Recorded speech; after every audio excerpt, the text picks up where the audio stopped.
नमस्कार, आप देख रहे हैं जन मीडिया न्यूज़। मैं हूं प्रीति प्रभा। हम हाजिर हो चुके हैं आज दिन भर की कुछ प्रमुख खबरें और खबरों के विश्लेषण के साथ। विश्लेषण के लिए हमेशा की तरह हमारे साथ मौजूद हैं वरिष्ठ पत्रकार प्रणव चौधरी जी। नमस्कार। नमस्कार।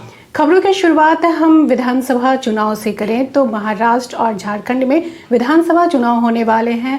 झारखंड में दूसरे चरण का मतदान 20 नवंबर को होने वाला है और महाराष्ट्र में एक ही चरण में पूरे चुनाव कराए जाएंगे। 20 नवंबर को ही मतदान होना है। इसके अलावा कई राज्यों में विधानसभा उपचुनाव भी होने वाले हैं, जिसमें यूपी, पंजाब और उत्तराखंड भी शामिल है।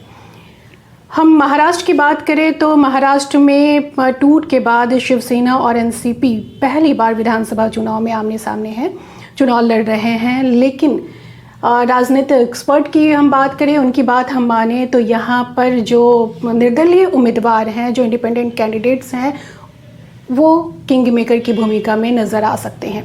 वहीं हम झारखंड की बात करें तो झारखंड में भी 20 नवंबर को चुनाव होना है। हर जगह पे 20 नवंबर को चुनाव होना है, जिसके लिए आज चुनाव प्रचार थम चुका है। यहाँ इन सभी चुनाव में स्थानीय मुद्दे, जन सरोकार से जुड़े मुद्दे बहुत कम सुनाई पड़े हैं। इनमें नारे बहुत अधिक सुनाई दिए हैं, जिनमें बंटी बबली, बटोगे तो कटोगे, कौवे, गिद्ध और आतंकवाद जैसे नारे काफ़ी गूंजे हैं। हम सर से जानना चाहते हैं, बिहार की हम बात करें तो बिहार के सीएम नीतीश कुमार झारखंड के चुनाव में कहीं से भी नज़र नहीं आए। वहीं झारखंड के कद्दावर नेता शिबू सोरेन भी कहीं भी नजर नहीं आए, यहाँ तक कि बैनर पोस्टर से भी उन्हें दूर ही रखा गया।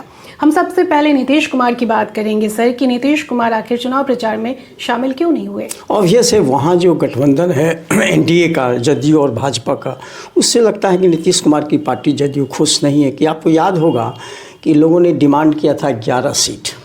शुरुआती दौर में जब ये बातचीत चल रही थी, सीट एडजस्टमेंट की बात चल रही थी, तो उसमें इन्होंने डिमांड किया था 11 सीट, मिला इनको सिर्फ 2 सीट। तो हमको लगता है ऑब्वियसली कोई आदमी अगर इतने बड़े पार्टी के आपका ये है, तालमेल है, बिहार में आपकी सरकार है, डबल इंजन की सरकार है, और आपको झारखंड में उसी हिसाब से देना चाहिए था, जो कि भाजपा का सेंट्रल लीडरशिप के साथ कई बार बातचीत हुई जदयू की, लेकिन वो लोग कुछ क्लियर नहीं बोले। फाइनली उनको 2 पर करना पड़ा। 2 एक तमार है, जहाँ राजा पीटर जो हैं, जो कि अभी हाल में पिछले साल जेल से छूटे हैं, वो मर्डर केस में एक्यूज थे, तो उनको मिला। और तमार से और एक सरजू राय जो पुराने वो हैं, जो कभी हाल में ही पिछले कुछ महीनों पहले जनता दल यू ज्वाइन किए थे, उनको जमशेदपुर ईस्ट का मिला। तो बेसिकली यही दोनों हैं उनके। सरजू राय सीजन पॉलिटिशियन हैं, आज के नहीं, बहुत पुराने ज़माने के हैं, बिहार से उनका लगाव रहा है और बिहार के ही काम किए, प्लस वहाँ मंत्री भी रहे हैं। उन्होंने, याद होगा आपको कि इस रघुबर दास को भी हराया है, जो मुख्यमंत्री थे। तो उनका कद बड़ा है और यहाँ पर आकर के उन्होंने जमशेदपुर से वेस्ट से चुनाव लड़ा है। अब इस मामले में 2 का प्रचार में वो कैसे जाते एज ए सीएम, राष्ट्रीय अध्यक्ष जदयू के? तो हमको लगता है कि एक कारण ये भी है कि इसको जनता दल यू खुल के नहीं बोल रही, क्योंकि सरकार बिहार में उनकी है, इसलिए इस चीज़ को उन्होंने गौन कर दिया है अपने लिस्ट से कि क्या करना है। कहा जा तो रहे हैं, हमारे सारे नेता गए हैं, संजय झा गए हैं, विजय चौधरी। हाँ, ये सवाल विपक्ष की तरफ से आरजेडी ने उठाया है और इसके जवाब नीरज कुमार ने दिया है कि हमारे तो राष्ट्रीय स्तर के नेता जा रहे हैं, प्रचार प्रसार कर रहे हैं। उसको कवर अप किया, बेसिकली कवर अप किया, और ये कहा गया होगा कवर अप कीजिए, इसको स्लो डाउन कीजिए, ज़्यादा नहीं है। लेकिन एक तरफ समूचा नीतीश कुमार तो घूम ही रहे हैं सब जगह, अभी जा रहे हैं, अभी तो गए हैं हरियाणा के रेवाड़ी गांव गए हैं, वहाँ उनका पर्सनल सिक्योरिटी ऑफिसर था, उसके बेटे की शादी में गए हैं, परमवीर यादव करके था, उनके लड़के भी गए हैं, नीतीश कुमार के लड़के भी गए हैं और संजय झा भी गए हैं। तो वहाँ पर वो गए हैं शादी में अटेंड करने के लिए, वो सब कर रहे हैं, लेकिन वहाँ क्लियर कट दिखता है कि वो खुश नहीं है। और 2 कैंडिडेट के लिए मुख्यमंत्री और राष्ट्रीय अध्यक्ष भी हैं, वो क्यों जाएंगे भाई? बगल के झारखंड में उनके नेता लोग जा रहे हैं दैट सीट, लेकिन एक मैसेज दिया उन्होंने भाजपा को, कि इसलिए हमको लगता है कि ये ज़रूरी भी। आप मानते हैं कि नीतीश कुमार नाराज चल रहे हैं? बिल्कुल बिल्कुल, हम क्या मान रहे हैं, सारे लोग मान रहे हैं, बीजेपी के अदरवाइज राजद के, जैसा कि आपने कहा कि मान ही रहे हैं, लेकिन ये स्वाभाविक भी है। जो 11 सीट मांगेगा, अगर 3 भी देते, 4 भी देते तो एक सेटिस्फैक्ट्री होता। आप 2 सीट देकर डिसमिस किए उनको।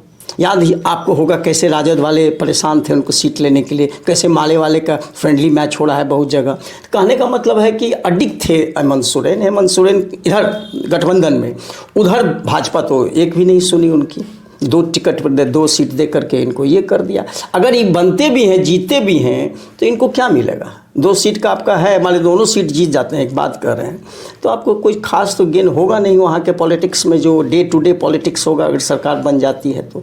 इस वजह से भी हमको लगता है कि जदयू नहीं बोल के भी, कवर अप करके भी जनता और वोटर समझ रही है कि नीतीश कुमार क्यों नहीं आए। नीतीश कुमार आते तो हो सकता है कुछ फ़र्क पड़ता, वोट में फ़र्क पड़ता, हमको लगता है जो आशा बनती उसमें एक लोगों के मैसेज आता है, क्योंकि अगली बार चुनाव है तो जो बॉर्डरिंग एरिया है बिहार का, तो वो भी तो वोट देंगे अगले बार बिहार में। 2025 में जो असेंबली इलेक्शन होने वाला है, जो बिहार से बॉर्डर एरिया जुड़ा हुआ है, तो उसके वोटर भी बहुत सारे वोटर हैं। तो ये हमको लगता है इस वजह से भी नीतीश कुमार ने इसको इग्नोर किया, बिना कहे कुछ इग्नोर किया। उनके पार्टी प्रवक्ता बोल रहे हैं, हमारे नेता गए हैं, वो कहने का तरीका है। जी, वहीं शिबू सोरेन को लेकर भी मेरा सवाल था। बिल्कुल बिल्कुल, उनका तो अब स्थिति खराब है, जो बोल पाते हैं वो लोग नहीं समझते हैं, उनको भी भूलने की आदत हो स्वास्थ्य गई। हवाला देखकर उनको चुनाव प्रचार से तो हमको लगता है, और हेमंत बैनर से भी वो गायब दिखे, इसलिए कि हेमंत सोरेन उनको नहीं ज़्यादा तरजीह दिया, हमको लगता है जैसा। और हेमंत सोरेन का इस बार तो डू और डाई की स्थिति है ना, अगर नहीं जीत रहा है या स्थिति गड़बड़ हो जाएगी तो हमको नहीं लगता है कि कहीं दूसरे, क्योंकि ये बीजेपी चाहेगी कि मेरी सरकार जो थी वो फिर से वापस आए। रघुवर दास की सरकार थी, उसके बाद सरकार नहीं रही, इनकी सरकार रही, तो हमको लगता है कि किसी तरह का कोई मौका नहीं छोड़ना। सीट एडजस्टमेंट से लेकर के अपने पिताजी को भी दिखला, पिताजी का चेहरा भले दिखला सकता है, कहीं कहीं है छोटे मोटे रूप में, एक सिंबल के रूप में है, लेकिन ज़्यादातर जो उनके बाकी के लोग हैं उनका है, और उसमें भी एक सिंगल फेस है हेमंत सोरेन, उसी को प्रोजेक्ट किया है। आइडेंटिटी पॉलिटिक्स हर जगह है, तो हमको लगता है जो भी आदिवासी के बीच बहुत ज़बरदस्त पैठ है उनकी, खास करके संथाल परगना एरिया में तो बहुत ज़बरदस्त है एज़ कम्पेयर टू बीजेपी। तो हमको लगता है कि हेमंत सोरेन का वही बड़ा यूएसपी है कि वो अपना चेहरा को दिखलाएंगे, क्योंकि उसमें दिखला रहे हैं कि कैसे गलत जगह से उसको जेल भेजा गया, कैसे बेल सुप्रीम कोर्ट से मिला उनको, तो ये सब की प्लस वो जो जितना काम कर रहे हैं, और ये बांटने वाली बात और ये जो बात है उसको भी लेके चले जा रहे हैं। और हमको देखते हैं कि डेवलपमेंट तो कुछ हुआ नहीं है झारखंड में। इस तरह के नारे काफ़ी सुनाई पड़े हैं इस चुनाव में, और इसी का जवाब देता हुआ विपक्ष भी नजर आया है। बिल्कुल। लेकिन विपक्ष की तरफ से कुछ वादे भी किए गए, जिस तरह से तेजस्वी यादव ने वहां भी झारखंड में भी 10 लाख नौकरी देने का वादा किया है। वो कैसे देंगे 10 लाख? उनको तो 6 सीट मिला है, 5 सीट पर लड़ेंगे। तो ये तो हेमंत सोरेन अगर जीतते हैं और बनते हैं तब ये सवाल उठता है। अभी तो ये सवाल 10 लाख वो नहीं तय करेंगे मुख्यमंत्री का वर्चस्व है, उसमें मिल करके हो सकता है। ये बात आपकी सही है, 10 लाख नहीं तो कुछ तो स्टार्ट करेंगे ही, क्योंकि अगले ये बोल करके कि उनको बिहार में भी चुनाव लड़ना है तेजस्वी को ना, तो इस चीज़ को बनाए रखना चाहते हैं कि अगर गठबंधन की सरकार आई तो हम 10 लाख देंगे। लेकिन सवाल ये है कि हेमंत सोरेन अपनी पहले परीक्षा एसी टेस्ट में पास हो जाए ना, उसके बाद अदरवाइज तुम्हारी लड़ाई बहुत कांटे की है। ऐसा नहीं कि केक वॉक है किसी के लिए, ना भाजपा के लिए है ना हेमंत सोरेन के लिए है। हम लोग कोई सेफोलॉजिस्ट तो है नहीं कि कहेंगे कौन जीत रहा है कौन हार रहा है, लेकिन जो लग रहा है, क्योंकि पिछली बार आप देखिएगा बाई इलेक्शन में यहाँ पर वोट परसेंटेज बहुत कम रहा, 50 के लगभग रहा, 50 के लगभग रहा बिहार में, वही 64 प्लस गया झारखंड में। तो झारखंड में अभी भी चुनाव के प्रति है, जो लोग गए देखे, फर्स्ट फेज की बात मैं कर रहा हूँ। सेकेंड फेज में देखिए क्या था, को फर्स्ट फेज का चुनाव था और 20 को सेकेंड फेज और आखिरी होने वाला फेज है, और 23 नवंबर को वोटों की गिनती होगी। एवं बिहार से ही मेरा अगला सवाल है कि सम्राट चौधरी जिस तरह से राहुल गांधी पर लगातार हमला कर रहे हैं, इससे पहले बीजेपी के प्रदेश अध्यक्ष दिलीप जायसवाल ने भी ये बात कही थी कि राहुल गांधी 55 के हो गए हैं, लेकिन उनका दिमाग अभी भी बचपन वाला है। तो ये क्या बात है कि लगातार राहुल गांधी पर अटैक करते नजर आ रहे बिहार के? इसलिए कोई उपाय नहीं है, बिहार के एजेंडा पर गप करना नहीं है। सिर्फ राहुल क्या, तेजस्वी को और लालू जी को ने जबकि सम्राट चौधरी ऐसे व्यक्ति हैं जिनको लालू जी ने पहली बार मंत्री बनाया था अंडर एज थे, 25 वर्ष के नहीं थे, लेकिन उनको मंत्री बना दिया गया था। और उनके पिताजी भी उनके में मंत्री थे, जो अभी शकुनी चौधरी हैं। तो मेरा ये कहना है कि इनके पास कोई एजेंडा नहीं है, ना कोई बात कहना चाहिए, क्योंकि सारा काम तो नीतीश जी कर रहे हैं। जो भी कहना है वो नीतीश जी के लेवल पे होता है, नीतीश जी उसको डिस्कस करते हैं। इन लोग सिर्फ उसमें हामी भरने वाले लोग हैं, अपना वर्चस्व नहीं दिखा सकते, क्योंकि नीतीश कुमार वहाँ जब तक है तब तक, क्योंकि वो नीतीश कुमार जो चाहते हैं उसी को लोग फॉलो करते हैं। हमको लगता है कि ये उन्होंने कहा कि बिहार को बर्बाद करने में लालू का परिवार है, ये तो सम्राट चौधरी ने कहा। दूसरा उन्होंने कहा कि राहुल गांधी जो है मानसिक रोग के शिकार हैं। ये इस तरह की बातें बोलने से उनको कोई फ़ायदा नहीं होगा। किसी इंडिविजुअल आदमी के अगर व्यक्तिगत प्रश्न को कीजिएगा तो वो आप इसको पॉलिटिकली कीजिए कि पॉलिटिक्स में क्या किए वो नहीं किए। अब आप बीमार हैं कि आप ये आपके पास कोई सर्टिफिकेट है कि बीमार हैं, किसी आदमी को बीमार कर देना, किसी आदमी को कुछ बोलना, ये एक पॉलिटिकल नैरेटिव जो है इस लेवल तक चला आया है कि इसमें आप कुछ नहीं कर सकते जब तक पॉलिटिशियन खुद नहीं बढ़ेंगे। वो लॉ मेकर्स हैं, अभी तो डिप्टी सीएम हैं, उनको तो और नहीं बोलना चाहिए, और वो बोल करके हासिल तो कुछ कर नहीं रहे हैं। नहीं, जिस तरह से एक बार फिर से राहुल गांधी पर हमले शुरू हो गए हैं, इस तरह की बातें होने शुरू हो गई है कि राहुल गांधी परिपक्व नेता नहीं है, उनका दिमाग बचपन वाला है, वो मानसिक रूप से बीमार है, इस तरह की बातें हो रही है। आप कुछ समय पहले की बात करें तो राहुल गांधी को ही पप्पू कहकर तो पुरानी बात हो गई जब से ये सरकार बनी है। उस छवि से राहुल गांधी अभी बाहर निकले ही हैं कि अब फिर से उनके ऊपर अटैक। लेकिन ये सबका मुंह बंद हो जाएगा अगर उनके परफॉर्मेंस महाराष्ट्र में और झारखंड में, तो उस सरकार में थे और सरकार के साथ ही अभी हैं वो, तो सरकार में जब ये दोनों जगह हो जाएगी अच्छी परफॉर्मेंस तो लोग बंद कर देंगे।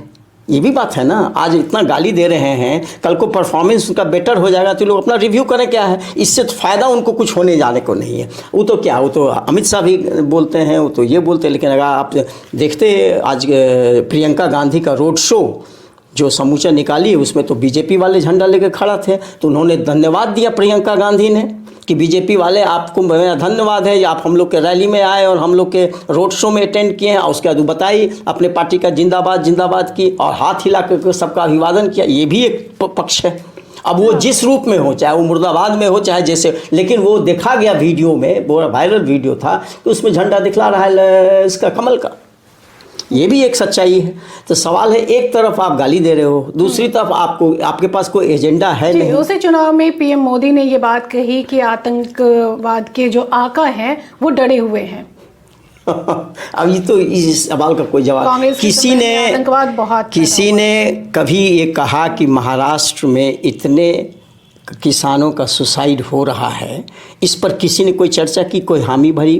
महाराष्ट्र की इकॉनमी कैसे ख़त्म हो रही है, सब शिफ्ट हो रही है गुजरात में। जितने भी मेजर प्रोजेक्ट थे वो धीरे धीरे गुजरात में शिफ्ट हो रही। जीडीपी गुजरात का बहुत आगे बढ़ गया है, महाराष्ट्र का कम हो गया, जो महाराष्ट्र नंबर 1 था। और अभी एक आंकड़ा जो आया है उसमें पता चला है कि 400 की कितना अमरावती रीजन में सिर्फ जनवरी से जून तक में किसान सुसाइड की। ये मुद्दा नहीं है, ये मुद्दा हो ही नहीं सकता है। वो लोग बोलेंगे ही नहीं क्योंकि उनकी सरकार है, अभी पिछले शिंदे की सरकार है। कहाँ इस पर नहीं बोल रहे कि क्यों नहीं रुक रही है, क्यों नहीं कर्जा माफ़ हो रहा है किसानों का?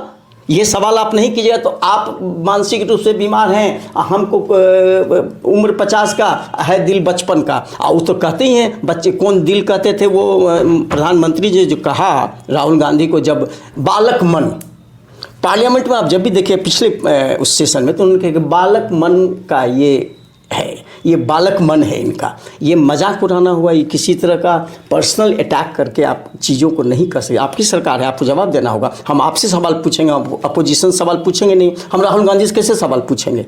वो प्रधानमंत्री हो तो उनसे भी पूछते हम। ये सवाल तो पूछेगा वहाँ शिंदे से। ये सवाल इसलिए है कि ये अटैक जो है वो धीरे धीरे और डाउन जाएगा। आप देखते रहिएगा, अभी असेंबली इलेक्शन बिहार में जो होने वाला है अगले साल, उसमें देखिएगा और नीचे जाएगा एकदम बिल्कुल। वो अभी देखिएगा, अभी क्या देखें, अभी देखिएगा दिल्ली का जो चुनाव होने वाला है अगले साल, तो उसमें भी देखिएगा इस तरह के नैरेटिव्स चलेंगे और वहाँ भी इस तरह की बातें हो रही हैं। तो दोनों जगह जहाँ भाजपा है वहाँ सिर्फ आइडेंटिटी पॉलिटिक्स, और उसको जो सबसे बड़ा जो दुश्मन है जो कि पॉलिटिकली, वो उसके खिलाफ में पर्सनल अटैक करना है। यही है इन लोग का ज़्यादातर हमको जो देखने को मिल रहा है, आने वाले अभी दिनों में होगा। और अभी जो देख रहे हैं और उसमें राइट प्रधानमंत्री से लेकर के यहाँ के लोगों तक यही बात बोल रहे हैं। अखिलेश सिंह ने आज बोला, बिहार के जो प्रदेश अध्यक्ष हैं कांग्रेस के, उन्होंने कहा कि इनके साथ गठबंधन के साथ काम करना बड़ा मुश्किल पड़ रहा है नीतीश कुमार को। उन्होंने कहा आज ये बात, कहा कि कोई काम होता ही नहीं है और ये लोग पहले ही से उनको ये करने लगता है, सो इसलिए बहुत डिफ़िकल्ट हो रहा है। उन्होंने तो ये भी कहा कि ये अलग होंगे। उन्होंने तो एक फोरकास्ट किया, कहा कि देखिएगा ज़्यादा दिन नहीं चलने वाला है, इसलिए कि इन लोग की जो है दोस्ती, जो भी कुछ काम होता है उसमें अरंगा लग जाता है, कुछ उल्टा पुल्टा हो जाता है और ये ठीक से सहजता नहीं महसूस कर रहे हैं नीतीश कुमार बिहार में काम चलाने से। जी, वही पप्पू यादव को फिर से धमकी मिली है। इस धमकी को लगातार उनको धमकी पे धमकी मिल रही है। अभी तो व्हाट्सएप कॉल भी आया है और उनको टेक्स्ट भी आया है, और टेक्स्ट आकर के कहा गया है कि जो बचोगे नहीं मरोगे, जो भी है ये। अब ये तो मजाक बन गया है बिहार में, खास करके पूर्णिया के एमपी हैं, इंडिपेंडेंट हैं, कांग्रेस सपोर्टेड हैं, और ये छठा या पांचवा बार बने हैं वो एमपी, और उनको अब ये दूसरी या तीसरी बार आया। एक बार और आया था लेकिन वो पता चला कि दिल्ली का लड़का है, लेकिन पहली बार जो आया था वो डायरेक्ट वो आया था, जिसके कारण पत्नी ने भी इनसे किनारा किया था। इनकी पत्नी ने कहा था कि हमसे इनका कोई संबंध नहीं है, ये अलग रास्ता पे हैं, हम अलग रास्ता पे हैं, हमारा इस गैंग से और इससे इनसे पप्पू यादव से भी मेरा कोई संबंध नहीं है। ये बातें बहुत चर्चा में रही कि क्या डाइवोर्स हो रहा है, क्योंकि इनके कारण इन्होंने कहा था कि देख लूँगा मैंने उन्होंने चैलेंज किया था, ये लोग डर जाए, गए भी थे बॉम्बे, सलमान खान से टेलीफोन से बात भी किया था इन्होंने, और इन्होंने ये भी कहा था कि मैं आया हूँ बॉम्बे, उसके चले गए उसके सिद्दीकी के बेटा से मिलने, जो कि अभी लड़ रहा है वहाँ से चुनाव। तो बेसिकली वो फ़ोटो शेयर किया था इन्होंने उस पर। तो हमको लगता है कि ये पूरा मामला जो है, अब कितना सच्चाई है क्या है, लेकिन उन्होंने कहा कि पटना कहते हैं, पाकिस्तान का कॉल नंबर था, जो नंबर से आया है उसमें पाकिस्तान का है, और ये जो सेंटेंस मैंने बोला वही सेंटेंस है, और ये उनका जन्मदिन है, जैसा कि उसमें था लिखा हुआ कि 24 दिसंबर उनका जन्मदिन है। तो आपको जन्मदिन के पहले सूचना मिल जाएगी, 24 दिसंबर के पहले आपको सूचना मिल जाएगी। ऑब्वियसली इसके पहले उन्होंने बड़े डरे हुए लगा, और वो बड़ा अजीब टाइप का, तो उन्होंने एक गृह मंत्री को चिट्ठी लिखी थी जिसमें कहा था कि हमको जेट सिक्योरिटी दिया जाए, मुझे खतरा है, और उसका लगाया था डिटेल्स। ऑलरेडी उनको वाई कैटेगरी मिला हुआ है। तो अब देखिए क्या होता है। अब नोटिस नहीं लिया अमित शाह जी ने नोटिस नहीं लिया, फिर मामला आया गया, ख़त्म हो गया। फिर एक नकली भी फ़ोन किया था, वो भी ख़त्म हो गया। शाहरुख खान को भी आया था, अब उसका किसका आया था नहीं पता, लेकिन हम लोग कंसर्न ये हैं कि इस तरह की बातों का कोई अंत नहीं है। गवर्नमेंट आपको इंटरेस्ट ले नहीं रही है, और पप्पू यादव जो है परेशान हो रहे हैं। अब उनका टेंशन बढ़ गया होगा ऑब्वियसली इस सिचुएशन में, जो बच जाओगे मर जाओगे, छोड़ेंगे नहीं, इस तरह का आदत से। अब क्या है रीज़न, डिटेल्स नहीं है जी। आखिरी सवाल मणिपुर से है कि देश भर में चुनाव का माहौल है, महाराष्ट्र और झारखंड में विधानसभा चुनाव होने वाले हैं और कई राज्यों में उपचुनाव होने वाले हैं, लेकिन मणिपुर अभी भी शांत नहीं हुआ है, वहाँ की स्थिति वही बनी हुई है। बहुत खराब स्थिति है, जितना कहा जाए उतना कम है। और सबसे बात है, मणिपुर लगता है देश से अलग राज्य, क्योंकि अब तो ऐसा हो गया कि अब तो सीएम के घर पे अटैक होने लगा। मणिपुर का मामला में क्यों नहीं मुद्दा नहीं बन रहा है ना। ये इसमें भी एक डिवाइड है। नॉर्थ ईस्ट का मामला कभी नहीं बनता। एक आसाम का मामला बना था जो घुसपैठी वाला था, अदरवाइज कभी आप सुने हैं कि मिजोरम का मामला बना है यहाँ,